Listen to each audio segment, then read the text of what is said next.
Hello, thanks for tuning into this video. My name is Zach. I'm a lifelong reader and lover of science fiction, fantasy, comics, manga, and everything in between.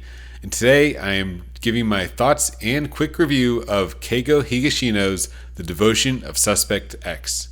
Now, this is a book that is totally outside of my normal genre that I just listed off of what I normally read, which is fantasy, science fiction, superheroes, manga, personal development. But I had recently read Haruki Murakami's The City and Its Uncertain Walls, and I was discussing this title with my Japanese friend who lives in Japan, and if they had read some of the works of Murakami, and she normally reads mystery novels, and she recommended that I check out this book or this author, the Detective Galileo Series. And looking at what's available in English, this one popped up as top of the list and available for checkout from the local library. So I dove into my first mystery novel ever, which is The Devotion of Suspect X. This book, totally not on my radar and not in my genre, so I was going into this kind of totally blind in the sense of how murder mysteries are supposed to quote unquote be.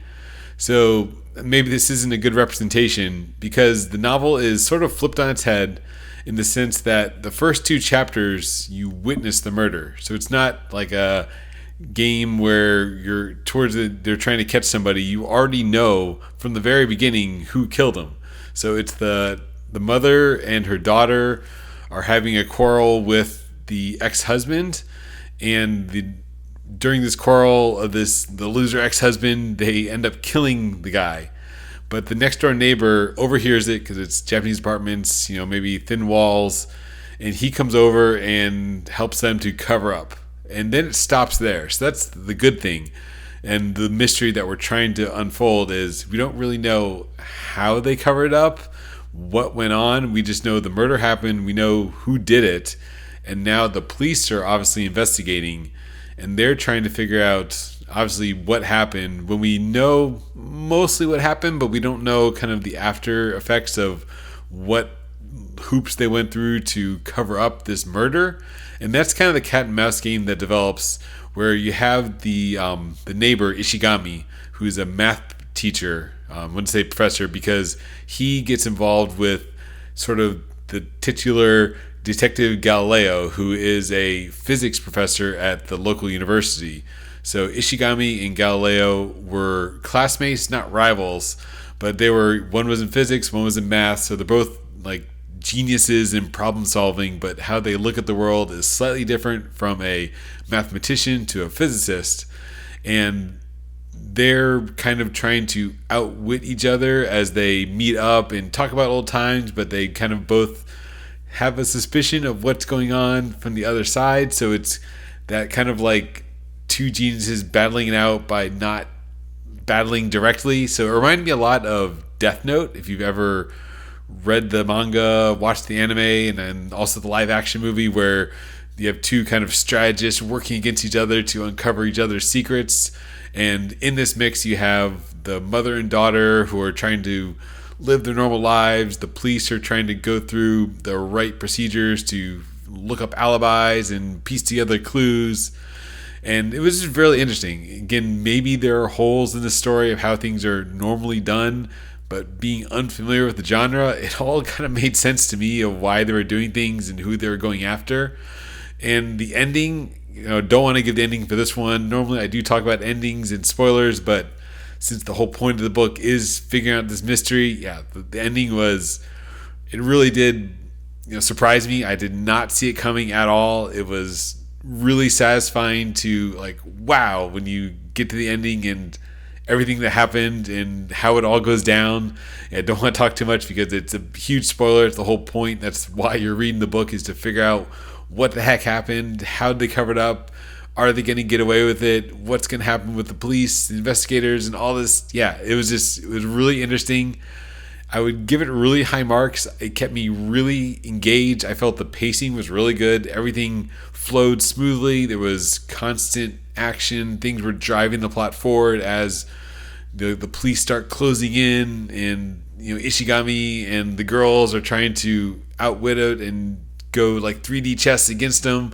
It was really interesting. I would only maybe knock it a little bit because at the very end there's sort of like an epilogue that's I felt maybe unnecessary because I thought the ending and the whole revelation at the end was enough, and I felt very satisfied, and I was like, wow, that was great writing. It was a great story. But then it goes on just a little too long.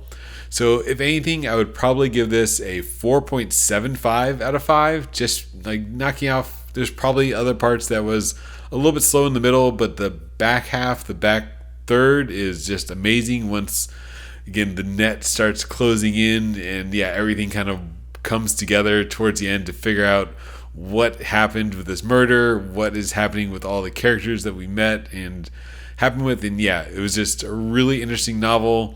And the fact that this is Galileo number 3, so this is a series with Detective Galileo, who turned out is the not actual detective, but he's the mastermind physicist from the university who kind of consults with the police. That I thought was pretty interesting. And one last final note is after finishing the novel, I then checked out the live action movie. So there's also a live action movie. I watched the Japanese live action movie, which I thought was interesting. It was a really good story and really good, like live action adaptation. Of course, they took some liberties. The picture I had in my head of Ishigami, the math teacher, is he's kind of this larger, unattractive recluse. But obviously in the movie, he's a little kind of good looking, just normal looking guy. Things like that. And I think the assistant detective was, unless I totally missed it, there are 2 guys in the novel. But in the movie, it's a male and female detective to have a little bit of gender differences, which is nothing big deal, but just the little things was like, in my mind, you have one picture or something, and then when you see it on screen, it's just totally different. And looking into the adaptations, there's also a Korean adaptation and an Indian Bollywood adaptation. So if that tells you anything, that the story has been adapted into 3 different countries' movies. It's translated to English, obviously. It's how I read it in audiobook format. It's just a really good book, really good story. If you've never read mystery like I haven't, it's worth giving a shot and trying something outside of your genre. So that was my review and thoughts on Keigo Higashino's The Devotion of Suspect X. So do check it out, and thank you for watching. Have a great day.